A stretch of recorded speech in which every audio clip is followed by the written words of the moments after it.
the only show that's 3 dimensions away from Avatar becoming the lowest grossing movie of the year. I'm your host, 3D Jake, and today we're looking at Avatar The Way of Water, released in 2022. Avatar is a sequel to the 2009 film. It was once again directed by James Cameron. This time around, it is written by Cameron, Josh Friedman, and Rick Joffrey and Amanda Silver. Those two writers are actually two of my favorite writers. I actually really like them as writers. They wrote Rise of the Planet of the Apes, Dawn of the Planet of the Apes, Jurassic World, and this film. So I'm big fans of them, and they're also writing the upcoming Apes film, Kingdom of the Planet of the Apes. I really like them as writers, and I really like that they're great story writers. And this is a good ideology, and I really like this film. This movie once again stars Sam Worthington, Zoe Saldana, Sigourney Weaver, and Stephen Lang as well. And so this movie, of course, newcomers is Kate Winslet and Cliff Curtis, and as well as several other young kid actors, and of course, Jim Martin Clements as well. I will say, this movie, I did not have any interest in seeing this movie. Like to me, like when people ask me, you excited about Avatar 2? Are you excited about Avatar 2? I'm like, no, I'm not excited about Avatar 2. I'm like, because of one reason, Independence Day resurgence. Independence Day came out back in the 90s, and I really liked Independence Day. I thought it was a fantastic movie, and I loved it. Okay, because it felt like a real-world scenario film. Like, it felt like this could really happen because of the way it was shot, edited, all that stuff. It felt really well done. Independence Day 2 is a piece of shit that feels like a bad in the sequel. It feels like a generic movie. And so that's when I watched it, and I'm like, this is a piece of shit. Okay, and so I had that notion that Avatar 2 was going to be a piece of shit. I thought the first one was good, was really well made, and even though the story was weak, I felt like the visual effects was what everyone clamored to, saying, "Oh my God, we haven't seen nothing like this yet." Okay, and so I think when this one came around, everybody, I was like, the story is what lost people in the first film, but the visual effects. But we've already kind of had this visual effects already, so it's like, what's gonna be different besides that? You have to do something, and they told a good story. I must say, this film is actually a pretty good film, and I actually really like this movie. When I watched this movie, I actually felt like the script was actually, they improved. It felt like the mistakes that were in the first movie, they fixed a lot of this in the second movie. Like, the story in this movie, obviously if you've seen the original, it's basically Fern Gully meets Dances with Wolves meets Pocahontas. That is really what the first Avatar movie. This one, I had a hard time with, figuring out, what's the story? And I'm sure other YouTubers will probably figure it out, what inspiration took James Cameron. But when I watched this, and I'm like, I really enjoyed this movie. I really did. I thought, when I heard it was 3 hours, I was kind of leery. I was like, this movie's gonna suck. And I will say, did it need to be 3 hours? No, it did not. I mean, there was 40 minutes you could have cut out of this movie.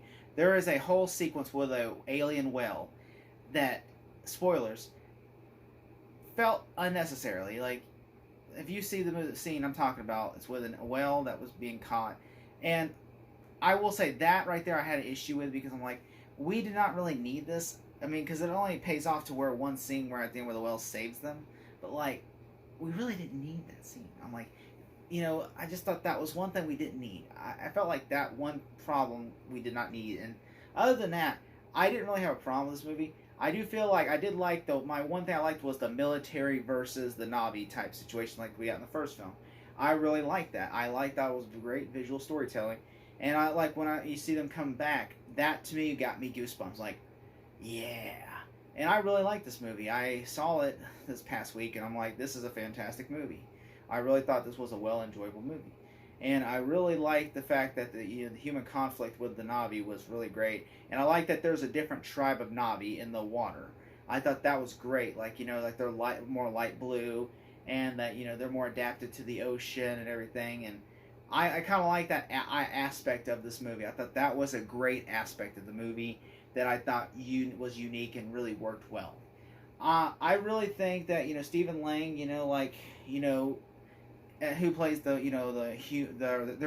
military Na'vi that, there were the people, spoilers, that have, that are now, that died in this movie, and this mild spoilers, that are in the Na'vi bodies now. That it's a weird explanation of how they did it, but basically the soldiers that died in the first film are now in the Na'vi bodies that are now hunting Na'vi. And I will say I did like that aspect of it. I thought that was great that they brought it back. I was wondering how they did it. I'm like, how are they going to bring him back?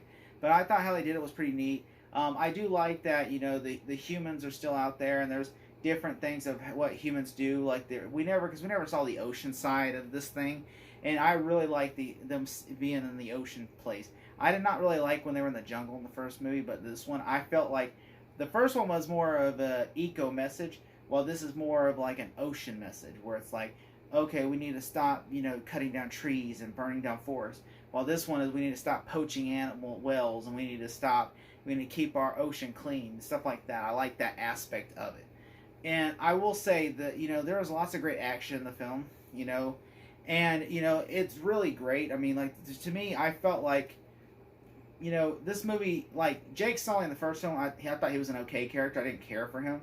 But in this movie, I really thought he was a much stronger character in the movie. Like, I felt like he actually felt like, I would say, Mufasa in Lion King, where he actually could hold his own and everything else, when his sons just want to mount up to be like him. And I did like that father-son story where the oldest son wants to be like his father, and the younger son wants to rise up to be like his brother. And it's like, and I thought that, like, sibling rivaling, I like that aspect of it.